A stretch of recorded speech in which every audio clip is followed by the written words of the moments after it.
चलिए इस वीडियो में कोशिका के और अंगों के बारे में जानते हैं। इस वीडियो में हम रसधानी जिसे ब्रोंक्यूल्स कहते हैं, सूत्रकणिका जिसे इंग्लिश में माइटोकॉन्ड्रिया कहते हैं, प्लेस्टिड जिसे लौह कहते हैं और राइबोसोम के बारे में डिटेल से जानेंगे। पिछले वीडियो में कोशिका भित्ति, लाइसोसोम और अंतःद्रव्य जालिका और गोल्जी उपकरण के बारे में बताया था। गोल्जी उपकरण में ही लाइसोसोम बनता है, जिसमें बहुत सारा जल अपघट्य एंजाइम होता है जो प्रोटीन, वसा और कार्बोहाइड्रेट का पाचन करते हैं। गोल्जी उपकरण का अंतःद्रव्य जालिका से निकट संबंध होता है। ये अंतःद्रव्य जालिका के झिल्ली से जुड़ा हुआ भी रहता है। रसधानी कोशिका के कोशिका द्रव में एक झिल्ली से घिरा हुआ स्थान होता है और इसके झिल्ली को टोनोप्लास्ट कहते हैं, जिसमें बहुत सारा ठोस और द्रव पदार्थ होता है, जैसे कि प्रोटीन, कार्बोहाइड्रेट और एंजाइम भी होते हैं। और कुछ ऐसे पदार्थ होते हैं जो कोशिकाओं के लिए उपयोगी भी नहीं होते हैं, ये भी इसी में होते हैं। रसधानी में पदार्थ कोशिका द्रव से सांद्र प्रवणता के विपरीत परासरण के द्वारा आ जाते हैं, जिसकी वजह से इसकी सांद्रता कोशिका द्रव से ज्यादा होती है। पादप कोशिकाओं में रसधानी कोशिका रस से भरा हुआ होता है, जो निर्जीव पदार्थ होता है। इसमें लवण, प्रोटीन, कार्बोहाइड्रेट, शर्करा और अन्य पदार्थ भी पाए जाते हैं। ऐसे रसधानी सिर्फ पादप कोशिकाओं में ही पाया जाता है। जंतु कोशिकाओं में रसधानियाँ छोटी छोटी होती हैं, लेकिन पादप कोशिकाओं में ये बहुत बड़ी बड़ी होती हैं। और कुछ परिपक्व कोशिकाओं में, मतलब कि जो बूढ़ी कोशिकाएं होती हैं, उनमें रसधानी कोशिका के आयतन का लगभग 90% स्थान को घेर लेती हैं। कुछ प्रोटोजोआ जैसी कोशिकाओं में, जैसे कि अमीबा में, इसमें खाद्य रसधानी पाई जाती हैं, जिसमें खाद्य पदार्थ होता है। और इसमें संकुचनशील रसधानियां भी पाई जाती हैं, जो अपशिष्ट पदार्थों को बाहर निकालने का काम करती हैं। जंतु कोशिकाओं में रसधानी इसमें जल को इकट्ठा करके रखती हैं, और कुछ रसधानियां पदार्थों को कोशिका द्रव से अलग रखने के लिए होता है।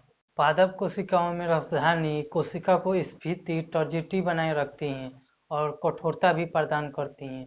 स्फीति का मतलब है कि कोशिका को फुलाए रखती हैं, जिसकी वजह से कोशिका बाहरी दाब से पचकने से बच जाती है। जैसे कि हमारे शरीर में भी ब्लड प्रेशर होता है, जो बाहरी वायुमंडलीय दाब को बैलेंस करके रखता है। उसी तरह पादप कोशिकाओं में रसधानियां अंदर से बाहर की तरफ दबाव बनाती हैं, जिसकी वजह से वायुमंडलीय दाब बैलेंस में रहता है। रसधानी पादप कोशिकाओं को कठोरता भी प्रदान करती है। माइटोकॉन्ड्रिया, जिसे हिंदी में सूत्रकणिका कहते हैं, ये कोशिका द्रव में बिखरी हुई पड़ी रहती हैं, जो दोहरी झिल्ली से घिरी हुई होती हैं। इसके बाहरी झिल्ली को आउटर मेम्ब्रेन कहते हैं, जो पूरे माइटोकॉन्ड्रिया को ढके हुए रहती हैं। और इसकी भीतरी झिल्ली अंतःवलित होती है, मतलब कि ये टेढ़ा मेढ़ा रहती है, जिसमें बहुत सारे ठोस और द्रव पदार्थ होते हैं, जिसे अधात्री या मैट्रिक्स कहते हैं। इसके टेढ़े मेढ़े भाग को क्रिस्टी कहते हैं। इसके बाहरी झिल्ली और भीतरी झिल्ली के बीच में कुछ खाली स्थान होता है, जिसे हिंदी में अवकाशिका कहते हैं। माइटोकॉन्ड्रिया को सिर्फ इलेक्ट्रॉन सूक्ष्मदर्शी से ही अभिरंजित करके देखा जा सकता है, क्योंकि ये बहुत छोटी छोटी होती हैं, जिसकी वजह से ये आसानी से दिखाई नहीं देती है। माइटोकॉन्ड्रिया का आकार छड़ जैसे लंबे बेलन जैसा होता है, जिसकी लंबाई 1 माइक्रोमीटर से 4 माइक्रोमीटर तक का होता है, और इसका व्यास 0.2 माइक्रोमीटर से 1 माइक्रोमीटर तक का होता है। इसका औसत व्यास 0.5 माइक्रोमीटर का होता है। माइटोकॉन्ड्रिया का संबंध श्वसन से होता है, मतलब कि ये ऑक्सीजन का उपयोग करके ऊर्जा बनाती हैं, इसीलिए इसे कोशिका का पावर हाउस कहते हैं। माइटोकॉन्ड्रिया में ऊर्जा का उत्पादन एटीपी अणु के रूप में होता है। इसी में ऊर्जा संचित रहता है, जिसका उपयोग नए यौगिक बनाने या किसी काम को करने के लिए कोशिका उपयोग करती हैं। एटीपी अणु बिल्कुल बैटरी जैसा है, जिसका उपयोग कहीं भी ले जाकर कोशिका कर लेती है। पादप कोशिकाओं में माइटोकॉन्ड्रिया की संख्या बहुत ही कम होती है, लेकिन जंतु कोशिकाओं में ज्यादा होती है। जंतु कोशिकाओं में कभी कभी इसकी संख्या 10,000 तक रहती है।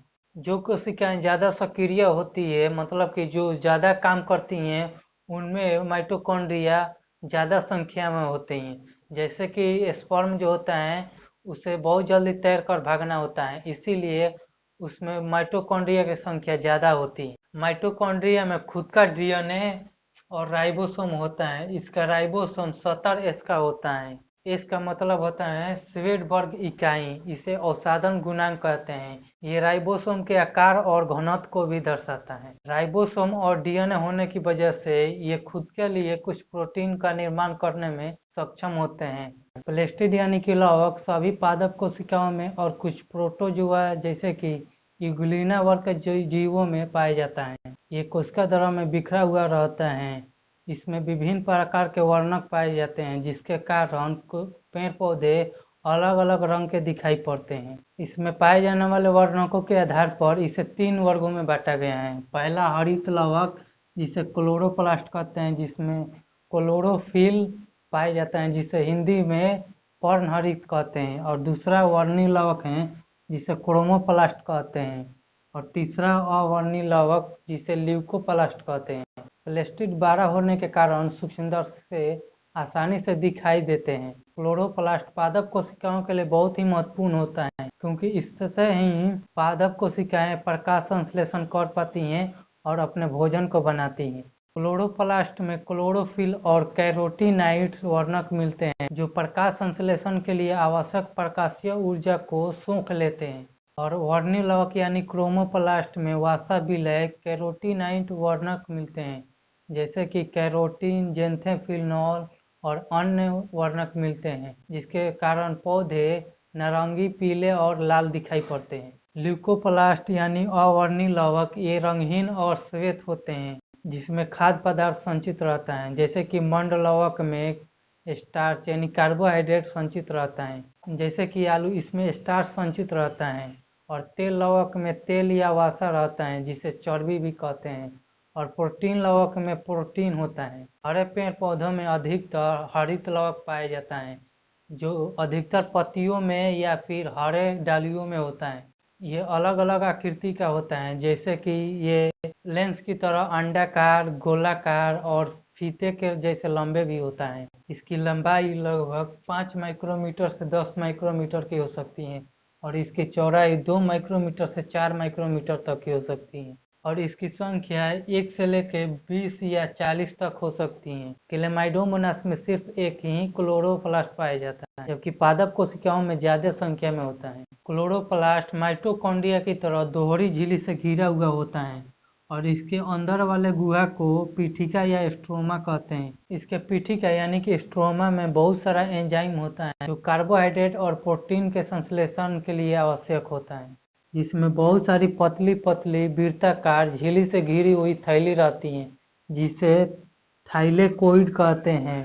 और ये एक के ऊपर एक रखी चट्टे के समूह में होती हैं, और इसके समूह को ग्रेना कहते हैं। और ग्रेनाएं पतली पतली पट्टिकाओं से एक दूसरे से जुड़ी हुई रहती हैं, जिसे स्ट्रोमा पट्टिकाएं कहते हैं। थाइलेकोइड में ही क्लोरोफिल होता है, जो प्रकाश संश्लेषण करता है। क्लोरोप्लास्ट में भी खुद का डीएनए और राइबोसोम होता है। इसमें राइबोसोम 17S का होता है, जो कोशिका द्रव में पाए जाने वाले 80S राइबोसोम से छोटा होता है, जो खुद के लिए प्रोटीन और कुछ एंजाइम का संश्लेषण करता है। राइबोसोम को सबसे पहले जॉर्ज पोलेड ने 1953 में देखा था। राइबोसोम बहुत ही घना कणिकामय होता है, जो बिना झिल्ली का होता है। राइबोसोम 2 प्रकार के होता है, एक 17S का जो प्रोकैरियोटिक कोशिकाओं में पाया जाता है, और एक 80S का होता है जो यूकैरियोटिक कोशिकाओं में पाया जाता है। ये S का मतलब होता है श्वेडबर्ग इकाई, इसे अवसादन गुणांक भी कहते हैं। S इसके आकार और घनत्व को भी दर्शाता है। राइबोसोम 2 उप इकाइयों से बना हुआ होता है, एक बड़ी वाली उप इकाई होता है, एक नीचे की छोटी उप इकाई होती है। ये उप इकाइयां भी 2 तरह के पदार्थों से बना हुआ होता है। ये आरएनए और प्रोटीन से बना हुआ होता है। राइबोसोम प्रोटीन और अन्य पदार्थों को बनाता है। ये 3D प्रिंटिंग मशीन की तरह होता है। इसमें जिस तरह की आकृति को बनाने के लिए सूचना आती है, ये उसी तरह के हूबहू आकृति को बना देता है। नेक्स्ट वीडियो में कोशिका के और अंग के बारे में जानेंगे। तब तक आप इसका एक स्क्रीनशॉट ले सकते हैं।